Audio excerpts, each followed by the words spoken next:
தொட்டியத்தில் மதுரை காளியம்மன் கோவில் தேர் திருவிழா பிரம்மாண்டமான 2 தேர்களை பக்தர்கள் தோளில் சுமந்து வீதி உலா சென்றனர். திருச்சி மாவட்டம் முசிறி அருகே தொட்டியத்தில் பிரசித்தி பெற்ற மதுரை காளியம்மன் கோவில் பங்குனி தேர் திருவிழா ஆண்டுதோறும் வெகு விமரிசையாக நடைபெறும். இந்த ஆண்டு பங்குனி தேர் திருவிழா கடந்த மாதம் 11ஆம் தேதி அன்று முதல் தட்டு சாத்துதல், 18ஆம் தேதி பூச்சொரிதல் விழாவுடன் தொடங்கியது. 25ஆம் தேதி காப்பு கட்டுதல், கதவடைத்த கோவிலுக்கு 1000 பானையில் பொங்கல் வைத்தல், திருக்கதவு திறந்து சிறப்பு பூஜை, பூச்சொரிதல் உள்ளிட்ட பல்வேறு நிகழ்ச்சிகள் நடைபெற்றது. மேலும் விழாவின் முக்கிய நிகழ்வான திருத்தேர் தலையலங்காரம் கடந்த 1ஆம் தேதி நடைபெற்றது.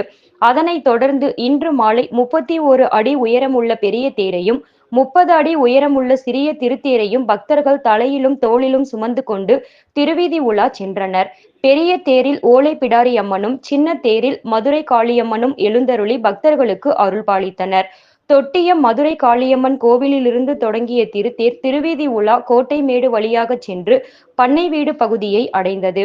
இதனைத் தொடர்ந்து சந்தைப்பேட்டை, திருச்சி சேலம் மெயின் ரோடு வழியாக சென்று வானப்பட்டறை மைதானம் சென்று பின்னர் எல்லை உடைக்கும் நிகழ்வும் வானவேடிக்கை நிகழ்ச்சியும் நடைபெற உள்ளது.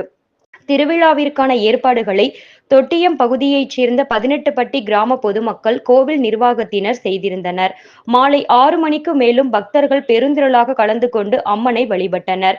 திருச்சி போலீஸ் எஸ்பி செல்வ நாகரத்தினம் மேற்பார்வையில், முசிறி டிஎஸ்பி சுரேஷ்குமார் தலைமையில் சுமார் 1000த்திற்கும் மேற்பட்ட போலீசார் பலத்த பாதுகாப்பு பணியில் ஈடுபட்டனர்.